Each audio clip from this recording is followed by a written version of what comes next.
Mga ka-announce na demo natin kay Sir lahat yung mga features kasi hindi naman si Sir talaga bagong owner lang kasi pangalawang unit ni Sir Nino sa atin. Nung una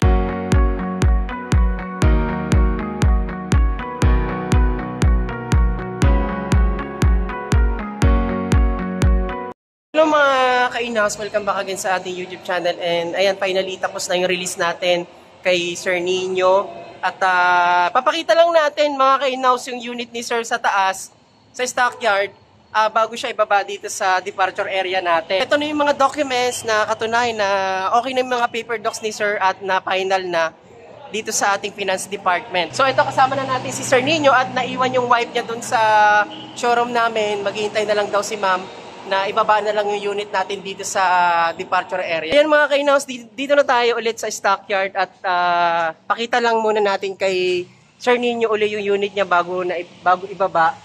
At check natin kung naka-wash na din ba yung unit niya. Ayun. So ayan mga ka-announce, itong unit pala ni Sir. Brand new 2025 GLS facelifted automatic. And ang color niya is diamond white. Ayan, Sir Nino. Sir, kuna lang natin na komento si Sir Nino sa release natin. Sir, ano masasabi mo sa... Actually, si Sir, pang second unit na ng Montero niya and yung unang Montero na kinuha ni Sir sa atin is 2016 model.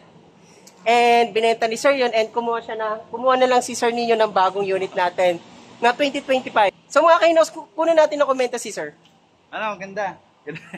Sir, kamusta yung process natin? Medyo sulit naman pag-aantay.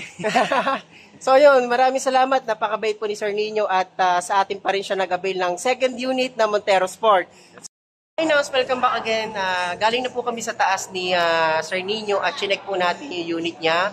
And okay naman po, naka-wash na. And after po nun, ibababa na po sa stockyard. Tapos na rin po yung mga papers natin. At uuwi na po sina Sir Nino. So mga ka-announce, yung mga processing natin, makikita nyo dito sa video and yung mga previous natin makikita nyo rin. So again, maraming salamat kay Sir Nino. Ayan, at kay Ma'am Jonah na wife ni Sir Nino. And especially shoutout po kay Sir Ben na nasa bahay ngayon. Maraming salamat Sir Ben. God bless po. Thank you po sa trust ulit. Guys, pang second unit na ni Sir Nino sa atin. Nung una, 2016 yung inavail nila and eto, nag-avail sila ulit ng 2025 facelifted na brand new Montero Sport GLS Automatic. Sa mga gusto mag-avail dyan, comment lang kayo sa comment section. And huwag nyo kalimutan mag-subscribe, Kabayan Auto Page. God bless guys. Maraming salamat kay Ma'am Jonah, kay Sir Nino. God bless.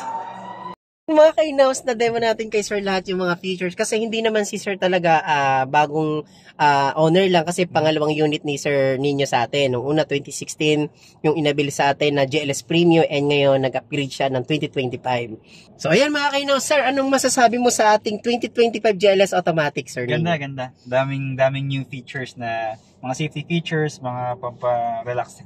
Pampa-relax. Wow. So talagang sulit. Sir, sulit na sulit ba yung pag-avail mo at yung ano natin, yung second unit mo sa ating Montero Sport? Yes, sulit na sulit. Iba talaga Mitsubishi kapag ano nila. So ayan guys. Gawa ng Mitsubishi. Sa mga gusto mag-avail din na nakita nyo naman yung sinabi ni Sir, talagang maganda, interior.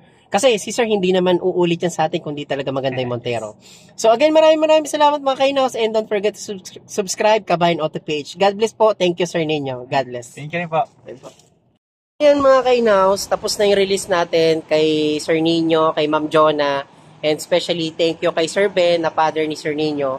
Hindi na sila nakasama kasi may inaayos sa bahay nila. So again, ayan mga ka-announce, brand new Montero Sport GLS Automatic Diamond White facelifted. Sir Nino, God bless. Ma'am Jonah, Sir, maraming salamat. All the way from Valenzuela City. Thank you po. God bless, Sir. Enjoy po sa inyong napakagandang Montero Sport. Thank you, Sir. Yes, God bless po kay Sir Nino. Ayan, all the way from Valenzuela City. Thank you po.